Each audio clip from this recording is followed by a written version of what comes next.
All right, Enbridge released their earnings on Friday and had some interesting updates from the crude oil side of things.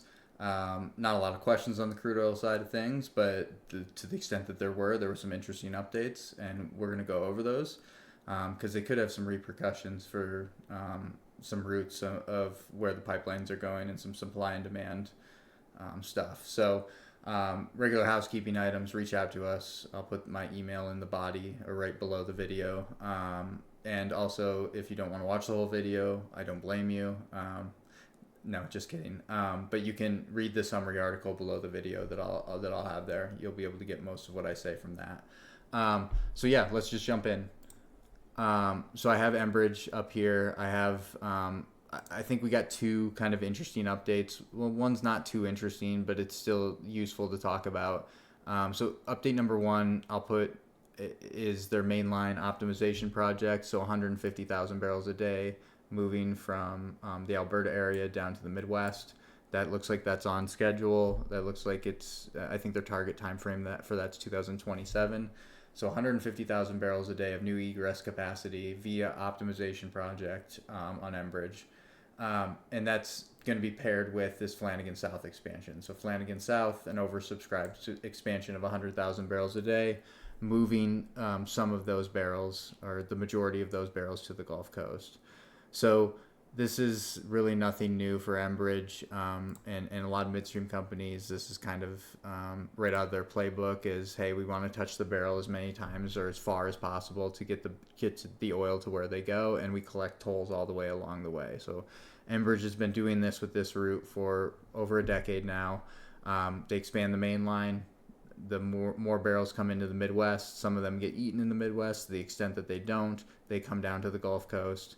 And they're coming down Flanagan. So just looking at the flows really quick on Flanagan, you can see this pipeline runs essentially full. It's ramped up over time, and this is at 700,000 barrels a day of capacity. They're going to expand that again with this project, it sounds like, to get to 800,000 barrels a day of capacity. And that's typically where Enbridge's 36-inch pipelines max out is right around 800,000 barrels a day of capacity. So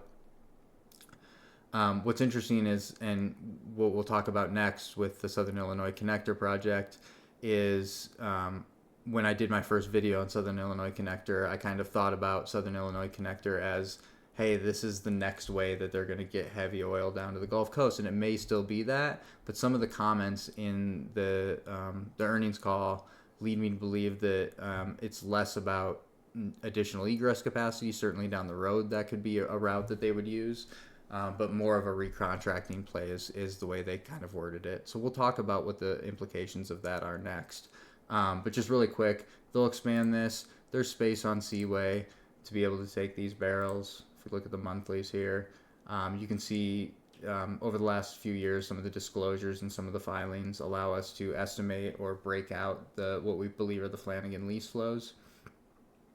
So we do that. You can see that there's at least 100,000 barrels a day of space on Seaway. So no problem there. Enbridge wins again. They'll make a nice chunk of money from that 150,000 coming down the main line and 100,000 going down Flanagan South and Seaway into 2027 or whenever that comes online. So switching gears to the second part, the Southern Illinois Connector project. Let's take off Flanagan. Let's take off Seaway. And let's focus on Southern Illinois Connector. So they have revealed that route of what that route will look like, and it's a little bit different than what I thought it would look like when I did my first video when they first announced this as an open season. So let's look at really the legs of this. So we're going to go leg by leg of what this is going to look like, and then I'll talk about these a little bit, each of these legs. So first leg is going to be the Spearhead CCPS system. From Flanagan to the Key Terminal here in Missouri. And I'll just clear this really quick. What's interesting here is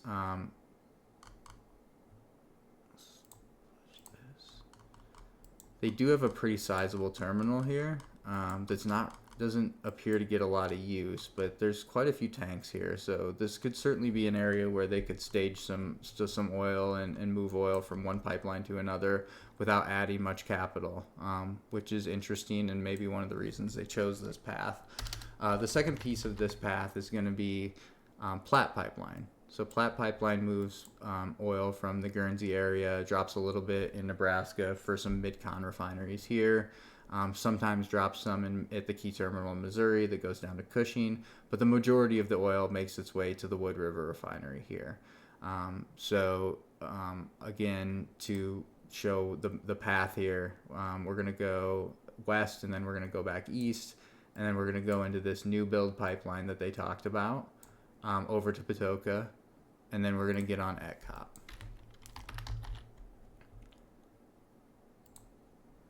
So this is basically the route, and I'll draw another arrow for us here just so we can see. This is essentially the route that they proposed on the slide, their earnings slide.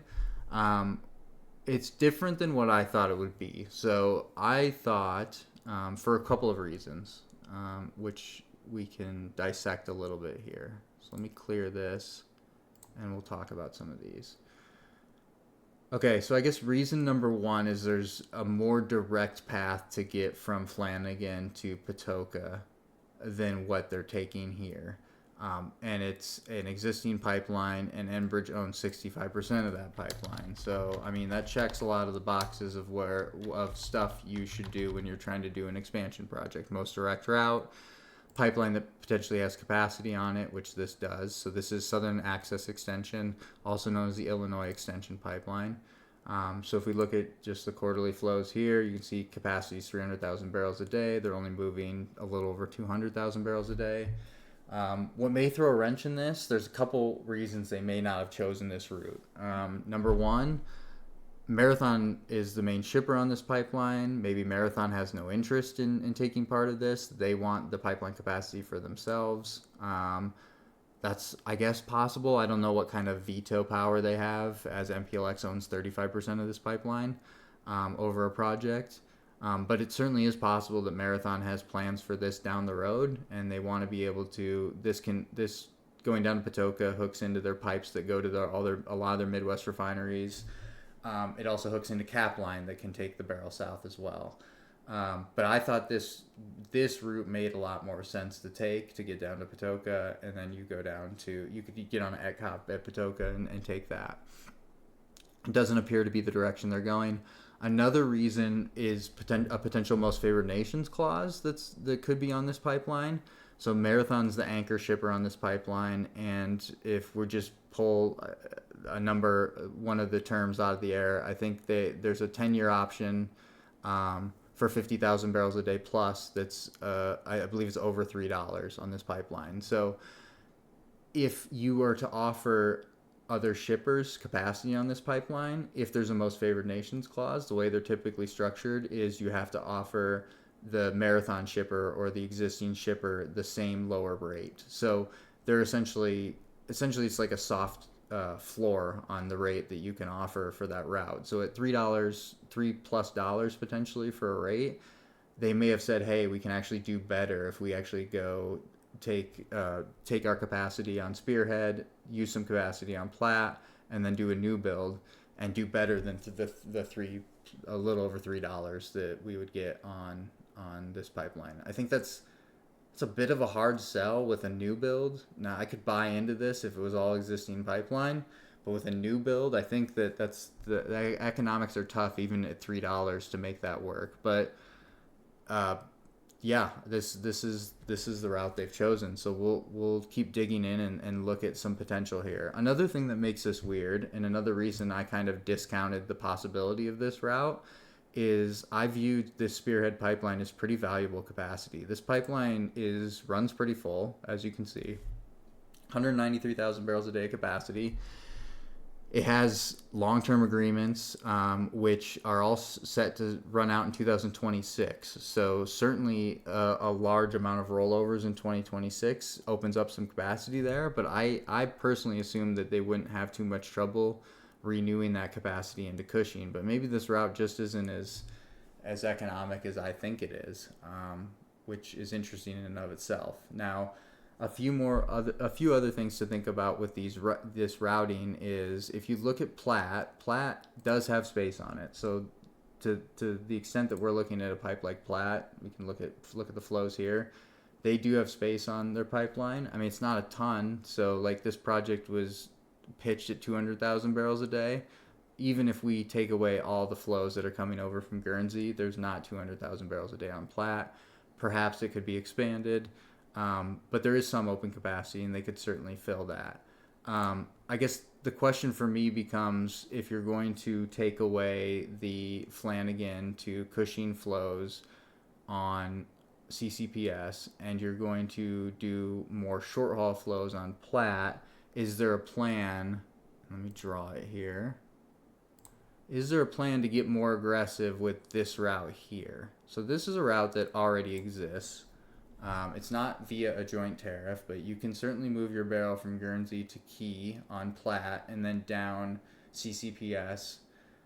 It is not a competitive rate with like Pony or Saddlehorn. The rate is significantly higher than them, but maybe that's something that they plan to do. So instead of moving the barrels all the way from Guernsey to Wood River, they're going to move the barrels from Guernsey to Cushing and get aggressive on the rate. And then they're going to turn this piece into a way to move barrels to the Gulf Coast down here. So that's something that they could do. And again, I'm just kind of reading the tea leaves via the data that I have in this portal, this front end portal that I have of what they could do with this. Because I think it becomes hard to understand how they're going to replace the revenue that they're going to lose on Spearhead, assuming they're going to have to cut the rate since it's only half the pipeline. How are they going to replace that revenue with this type of routing? But that could be one way to do it. Maybe they get aggressive with the Guernsey route, which is something that would be pretty interesting, and something that would be potential downside to the guys like Saddlehorn that have capacity and Pony that have capacity out of Guernsey. Something to certainly think about there. The other big question for this one for me is during the Q&A, shout out to the analysts who asked about this because they actually disclosed quite a bit. They said that this was targeting Louisiana refineries. So not only are we talking about a joint tariff that comes all the way down Lakehead Mainline, it goes into Spearhead and then to Platte and then into the new build and then ETCOP. It sounds like they're trying to get the barrels to Louisiana, and the way it was said in the earnings call was that was going to be it wasn't specifically said, I'm reading the tea leaves, that they were going to directly connect into that, so it would be a joint tariff. So the options there, like Bayou Bridge, moving the barrel all the way to like the St. James area, or you could move the barrel a little bit shorter to Lake Charles to hit up, and I'll put up the refineries here. So the refineries, and we talk about some of these refineries in my Louisiana series we're doing now. So we talked about these in part 1. We'll talk about these in part 3. But this is certainly an option. It's strange to me that you're stacking so many rates now. I just like, how much is this tariff going to be? And is this economic or is this competitive? But if we're looking at competition, this goes to another point. What's the competition to move heavy barrels to the Gulf Coast at this point? I mean, Enbridge Mainline is really your only option. South Bow is full. Enbridge's expansions are really the only way you're getting the barrel here. A Capline Southern Access extension is certainly an option, but that's those rates. If we just use the kind of the rates that I talked about earlier, the $3+ on this, Capline's rate is $2 and something. You're looking at $5.50, $5.60 for a solution that's a Southern Access extension plus Capline. Can this compete with that? Maybe. Again, you're stacking a lot of tariff rates though here. So it's interesting. I'll be curious to see where this goes and what refineries are looking to connect into. But again, what are your other options? What is it competitive? There's not a lot of competition out there that can move the heavy barrel to the Gulf Coast. If you want to get a heavy barrel to the Gulf Coast, this is kind of the route you have to take at this point. Once Flanagan has all its capacity filled, this is the next best option. or a cap line solution is the next best option. So that's interesting. We'll keep an eye on that, and we'll keep our ear to the ground, and we'll see what Energy Transfer has to say about the project. Maybe they'll disclose more information. But yeah, we're thinking about for a variety of competitive reasons on this one. Part 3 of the Louisiana series should be out in the next week or two. I have a travel schedule that I have to hit, so I'll try to get that one out in the next week or two, but we'll see. Anyways, interesting stuff happening. Excited for the rest of the earnings to come out. I hope everyone survives earnings season. Thanks for listening, and have a great night.